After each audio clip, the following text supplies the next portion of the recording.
وَلْتَكُنْ مِنْكُمْ أُمَّةٌ يَدْعُونَ إِلَى الْخَيْرِ وَيَأْمُرُونَ بِالْمَعْرُوفِ وَيَنْهَوْنَ عَنِ الْمُنْكَرِ وَأُولَئِكَ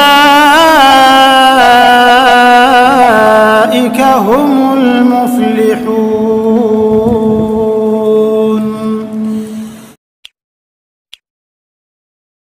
Bismillahirrahmanirrahim. Assalamualaikum warahmatullahi wabarakatuh. Alhamdulillahi rabbil alamin. Assalatu wassalamu ala asyrafil anbiya wal mursalin, nabiyina wa habibina wa qudwatina Muhammadin sallallahu alaihi wa ala alihi wa sahbihi wa man sara ala nahjihi ila yaumiddin. Ikhwani fillah, a'azzanillahu wa iyyakum bil aqidatis sahihah. Semoga saudaraku sekalian, kita semua dimuliakan oleh Allah dengan memiliki akidah yang sahihah, akidah yang benar, akidah yang dicontohkan oleh Rasulullah sallallahu alaihi wasallam, diikuti oleh para ulama as-salafus salih yang kita selalu mengenalnya dengan sebutan Ahlus Sunnah wal Jamaah. Dalam kita berdakwah, marilah kita menetapi kewajiban kita, yaitu at-tawasi bil haqq wa at-tawasi bis sabr. Jangan pernah gentar, jangan pernah berhenti untuk menyampaikan kebenaran. Apapun komentar, apapun nyinyiran dari orang-orang yang belum bisa menerima kebenaran. Karena gandengan dari watawasaw bil haqqi adalah watawasaw bis sabr. Kita saling berwasiat, menguatkan untuk sabar menghadapi cobaan dalam berdakwah. Kita tingkatkan tauhid kita, ikhlas kita kepada Allah. Di antaranya adalah selalu bersemangat untuk mengingatkan saudara-saudara kita muslim semuanya, terutama yang punya ikatan keluarga dengan kita, teman dekat, tetangga, orang-orang yang pernah kita ajak menjadi murid kita, atau bahkan pernah menjadi guru kita. Kita tulari mereka, kita ajak mereka untuk menetapi kebenaran. Hal ini jangan pernah surut, karena Rasulullah sallallahu alaihi wasallam juga mencontohkan tidak pernah surut berdakwah, terutama kepada keluarga beliau, kepada kabilah beliau. Tidak pernah berhenti Rasulullah sampai akhirnya mereka masuk Islam, mereka mau berakidah yang benar sebagaimana petunjuk Rasulullah sallallahu alaihi wasallam. Begitulah di akhir zaman.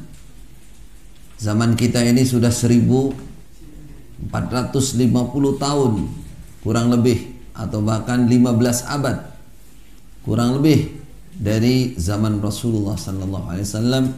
Tentunya agama Islam akan luntur dengan lamanya masa, dengan panjangnya masa. Namun di akhir zaman ada sebuah riwayat memberikan penjelasan bahwa akan kembali kemurnian itu di akhir zaman. Dulu kita merasa bahwa Golongan kita yang dulu itulah yang dianggap asing. Bada'al Islamu ghariban wa sayaudu ghariban kama bada'a fatuban lil ghuraba alladzina yumassikuna bisunnati hina tutfa atau hina tutrak. Dulu kita ketika menyuarakan atau mendengar riwayat itu, perasaan golongan kita yang dulu katakan bahwa Islam itu permulaannya asing dan akan kembali asing di akhir zaman. Maka untunglah orang-orang yang dianggap asing, yaitu untungnya ini yang menyelamatkan kita semua. Saat ini Rasulullah SAW mensifati yang namanya orang asing, alladzina yumassikuna bisunnati hina tudfa, dalam riwayat lain hina tutrak, hina yutrak. Orang yang selalu sungguh, massaka yumassiku, itu wazan dari fa'ala yufa'ilu, menunjukkan sesuatu yang selalu diperbuat dan sifatnya banyak, lil kasrah ya. Tidak pernah gentar ketika megang sunnah dengan pemahaman yang benar, punya keyakinan yang kuat. Hina tutfa, ketika sunnah Nabi dimatikan, maka golongan ghuraba ini sungguh di dalam memegang sunnah. Inilah yang menjadi nasihat yang sangat baik untuk saat ini, khususnya bagi kita semua yang sedang menyempurnakan hijrah kita dengan menyempurnakan ilmu-ilmu yang kita pelajari dengan cara yang benar, dengan cara yang nakli, akli, lughawi, istilahi, sebagaimana para ulama mempelajarinya, Ahlussunnah wal Jamaah. Dulu kita memahami makna keterangan mangkul sampai paham. Istilah itu sangat kental ada di telinga kita, namun karena tidak mengikuti tata cara belajar yang benar, yang betul-betul dari Mekah Madinah, maka terjadilah penyimpangan-penyimpangan yang kita tidak sadar. Bertahun-tahun kita berada dalam mukhalafah lis sunnah, menyelisihi sunnah tidak terasa. Inilah zaman akhir. Makanya Rasulullah mengingatkan, fitanan ka qit'in minal laili mudhlima. Kalau zaman sudah rusak, maka fitnah-fitnah yang datang itu ibarat malam yang gelap. Susah untuk membedakan mana warna merah, mana warna putih. Maka selamatlah bagi orang yang memegang namanya sirajan munira. Sirajan munira, lampu yang menerangi. Apa itu? Al-Quran dan Sunnah yang diartikan dengan benar, mengikuti para ulama as-salafus salih. Tidak bosan-bosan kita ingatkan masalah ini. Soalnya dulu kita mengikuti ulama al-khalafut talih. Ulama khalaf datang belakang, tolah. Bukan soleh tapi tolah. Bahasa Jawanya tolah. Ya, ilmunya didapat dari mana-mana. Tahun 40 sampai sekitar tahun 52. Sederhana saja, sama dengan yang lain.